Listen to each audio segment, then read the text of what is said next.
세상을 연결하는 안테나입니다. 미국 상무부가 거래 제한 업체 목록으로 화웨이를 올려놨죠. 화웨이가 미국의 국가 안보 위협한다고 해서 이런 결정을 내렸죠. 화웨이에게 반도체 칩셋을 제공하는 업체는 더 이상 이 거래 제한 업체 목록에 지금 화웨이가 등록되었기 때문에 반도체 칩셋을 제공할 수 없습니다. 쉽게 말씀드려서 미국 내에서 퇴출되게 되는 효과를 갖게 되는 거죠. 미국 내에서 뭔가 공급을 받아가지고 그걸로 이제 핸드폰을 만들어서 팔고 있는데 그 팔 수 있는 상황이 안 되는 거죠. 더 이상 이제 반도체 칩셋을 받지 못한다 그러면 화웨이에서는 정말 난감한 상황이죠. 그 내용이 국가 안보를 갖다 저해한다고 했는데 미국의 국가 안보를 과연 저해하는지 그 이유를 살펴보면 화웨이 통신 기술이 너무나 좀 약간 발전되어 있잖아요. 세계에 선두를 하고 있는 기업인데 미국의 국가의 어떤 산업 기반을 약화시킬 수 있죠. 그러니까 미국의 국가 안보를 위협한다고 하는 거죠. 그렇게 따지면 뭐 핸드폰 시장뿐만 아니라 자동차 시장이든 의료 시장이든 뭐 헬스케어 시장이든 간에 뭔가 최고의 기업이 그 나라에 진출하게 되면 무조건 국가 안보를 위반한다. 국가 안보를 저해할 수 있다. 이렇게 얘기를 할 수 있는 거죠. 코에 걸면 코걸이, 귀에 걸면 귀걸이 식으로 232조가 그렇죠. 근데 이게 무슨 일이 생긴 거냐면 솔직히 이제 그 핸드폰 칩셋만 문제가 되는 게 아니에요. 그냥 핸드폰 칩셋을 어디서 그냥 예를 들면 뭐 삼성에서 받아갖고 쓸 수도 있는 거지만 그렇게 하면 문제가 해결되냐? 그것도 아닙니다. 왜냐하면 화웨이 폰이 쓰고 있는 기반 자체가 이제 구글 안드로이드인데 거래 제한 업체 목록에 등록하다 보니까 구글 안드로이드에서도 안드로이드 업데이트를 안 해주게 되면 스마트폰을 산 이유도 없고 스마트폰을 쓸 수도 없고, 그러니까 앱스토어가 있잖아요. 구글도 이제 앱스토어가 있는데 구글 그 앱마켓을 더 이상 이용할 수는 없게 되는 거예요. 중국에서 이제 화이폰은 중국 거니까 중국산이기 때문에 중국어로 당연히 사용할 수 있고 중국 시장도 이미 중국 앱스토어 자체도 있기 때문에, 근데 중국어를 하지 못하는 유럽에서 화이폰을 썼다 그랬을 때는 정말 이거 구글 안드로이드가 제대로 작동 안 하고 업데이트도 안 돼 있고 그러면 구글 앱스토어도 쓸 수 없다 그러면 상당히 문제가 생기는 거죠. 화웨이 입장에서는 위기의 순간인 거죠. 화웨이 CEO 런정페이라고 하는 이 화웨이 CEO는 미국이 너무 화웨이를 과소평가하고 있는 거 아닌가. 우리는 다 준비가 되어 있다. 솔직히 중국이 강하게 그렇게 얘기할 수 있는 이유가 있죠. 중국은 인구 자체가 어마어마하잖아요. 13억이 넘는 인구를 갖고 있고 그 인구만으로도 앱스토어가 돌아갈 수 있을 정도로. 런정페이가 거래 제한 업체 목록에 등록되고 나서 했던 발언이 중국 앱 시장이랑 그다음에 유럽 시장 두 가지만 보고 그 시장만 보고 앱스토어에 뛰어들 분들이 계시냐. 앱 메이커를, 그러니까 앱스토어를 앱을 만드는 많은 회사들 있잖아요. 그 앱을 만드는 많은 회사들이 중국과 유럽 시장만 생각해서 우리 앱스토어를 만들 테니까 거기에 좀 뛰어들어 달라, 이런 식으로 얘기를 한 겁니다. 하나씩 보여드릴게요. 첫 번째는 화웨이가 그래서 자체 앱스토어를 만든다 이런 얘기죠. 화웨이가 앱 갤러리를 충분히 활성화시킬 수 있다. 왜냐하면 중국 인구도 어마어마하고 거기다 유럽 인구까지 들어가게 되면 유럽이 이제 5천만, 중국에 뭐 13억 되니까 당연히 앱스토어를 만들어도 앱스토어가 구동되겠죠. 그러니까 뭐 꿀릴 게 없는 상황입니다. 화웨이가 자체 파트너를 구해서 자기만의 앱스토어를 이미 충족시킬 거다. 거기에 다 꾸릴 거다. 이런 얘기를 하고 있죠. 이런 상황이 일어날 것에 대해서 약간 예측은 이미 하고 있었어요. 그래서 그거에 대한 백업 플랜으로 이미 준비하고 있었던 것이다. 그 런정페이 CEO는 위기가 곧 기회다라고 생각하고 있어요. 좀 솔직히 위기잖아요. 위기인데 위기가 어떻게 보면 기회가 될 수 있죠. 왜냐면 반도체라도 칩셋을 갖다가 미국에서 이제 받아갖고 화웨이폰에 껴서 하는 건데, 기존에는 이제 화웨이폰에는 50대 50으로 중국 자체에서 만든 반도체 칩셋도 50% 사용하고 미국에서 제공받은 것도 50% 사용해서 50대 50을 유지하고 있었어요. 근데 이게 지금 뭐 더 이상 이제 미국에서는 못 받게 되잖아요. 그 전에 알려진 바가 있었기 때문에 대비를 이미 했어요. 중국의 반도체 칩셋 만드는 회사들한테 야, 너희들이 지금 어떻게 보면 지금 위기의 상황에서는 너희들이 역량을 발휘해서 좀 더 많이 공급하고 좀 더 좋은 질의, 양질의 반도체, 고급 반도체를 좀 제공할 수 있도록 노력을 해라 라고 하는 이런 것들이 이미 있었던 거죠. 그래서 그거에 대한 내용들이 역시 또 마찬가지로 이 반도체 지금 화웨이 위기 상황에서 나오고 있습니다. 중국 내 반도체 산업과 기술 의존도 탈피하는 기회가 될 거다. 런정페이가 얘기를 했고요. 90일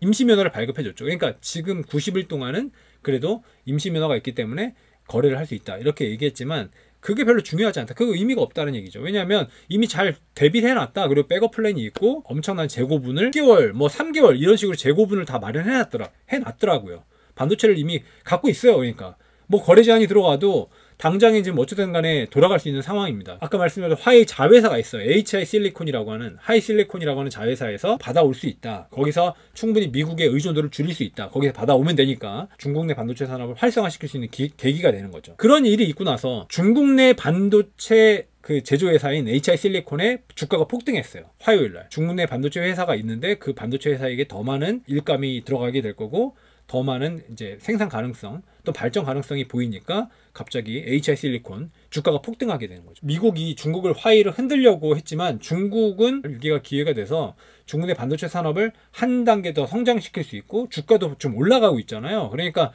사람들의 분위기, 그 시장을 바라보이는 사람들의 분위기는 이게 더 이상 위기가 아니다. 이걸 통해서 뭔가 미국의 어떤 반도체 산업에 버금갈 수 있는 능력을 마련할 수 있는 계기가 될 수 있다. 반도체 제조 회사 지광952라고 하는 회사도 있는데 원격통신이라든가 이런 쪽 장비를 만드는 회사인데 여기서 쓸 수 있는 여러 가지 반도체도 실제로 화웨이 폰에 쓸 수 있다. 화웨이 위기를 극복할 수 있다. 이런 얘기를 하고 있는 거죠.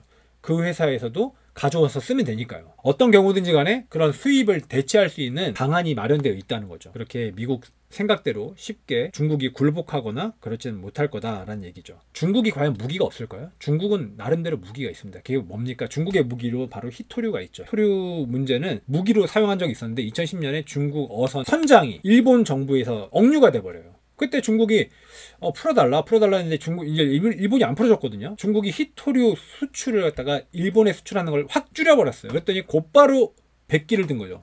그냥 일본이 곧바로 중국 선장을 그냥 다시 풀어줬거든요. 히토류 좀 줄이니까 금방 풀어주는. 히토류가 이 정도의 강력한 무기인데 이번에도 마찬가지로 그게 그대로 발현되고 있어요. 그러니까 지금 미국에는 미국 반도체가 있다 그러면 중국에는 히토류가 있거든요. 굉장히 희귀한 금속으로 많은 양이 필요하진 않아요. 되게 조금 있지만 반드시 써야지만 기계나 장비가 돌아가는 다이아몬드? 뭐 이거만큼 가치가 있는 금속인데 그걸로 미국의 어떤 이런 여러 가지 공세를 낮출 수 있다. 이런 이제 생각을 하고 있죠. 자, 히토리는 어디에 들어가냐면요. 배터리 들어가고 그다음에 불이 났을 때 반응을 지연해 줄 수 있는 반응 지연제, 스마트폰, 그다음에 전기 자동차, 비행기 제트 엔진 이런 데 사용되고요.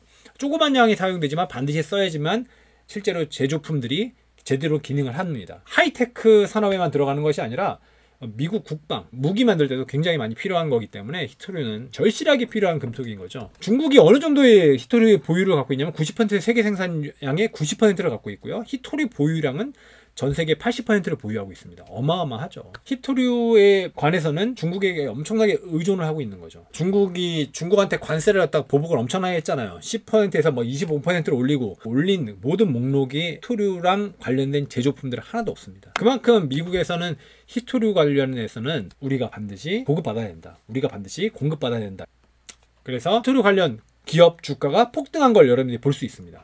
히토류 관련 기업 주가가 얼마큼 폭등했는지 보시면 깜짝 놀라실 거예요. 이만큼 올라갔어요. 저게 말이 됩니까? 히토류가 135% 엄청나게 올라갔죠. 저도 알았으면 히토류 샀을 건데 저도 히토류를 사는 건데 외신을 갖다가 맨날 이렇게 뒤늦게 보니까 좀 안타까운 일이 있네요. 엄청나게 135% 하루에 135%가 그러니까 주가가 올라갔습니다. 히토류 관련된 여러 가지 기업들의 주가가 엄청나죠, 여러분들? 실제로는 지금 미국이 과연 지금 공세를 펴고 있는데 화웨이에서 그 화웨이에 대한 공세가 과연 계속 유지될 수 있을까? 그리고 자기 의도대로 중국이 굴복해서 두 손 두 발 다 들까? 그건 아니라고 봅니다.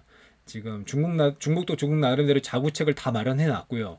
그것이 어떻게 보면 중국 기업, 제가 봤을 때는 이번에 화웨이 사건 때문에 중국의 국내 기업이 확실하게 성장할 수 있는 기회가 될 거예요. 이게 그 중국 국내의 어떤 산업 구조를 재편하는 어떤 그런 계기가 될 거거든요. 그리고 이런 히토류가 있다는 것도 다시 한번 미국이 이제 각성하는 계기가 되겠죠. 하여튼 지금 미중 무역 분쟁 앞으로 어떻게 될지 6월 28일, 9일 아마 G20 있을 때 G20에서 뭔가 다시 한번 협상이 일어날 거예요. 어차피 그때는 얼굴 보고 얘기하는 거이기 때문에 얼굴 보고 트럼프랑 시진핑이 만나서 뭔가 얘기하면서 그때 이제 90일 아직 임시유예 조치 기간 내잖아요. 그러니까 화해 문제는 그 전에 이제 해결되지 않을까 싶어요. 이게 그렇게 미국 뜻대로 그렇게 잘 되진 않을 것 같습니다. 여러분도 그렇게 생각하실 것 같아요. 네. 이상 엔테나였습니다.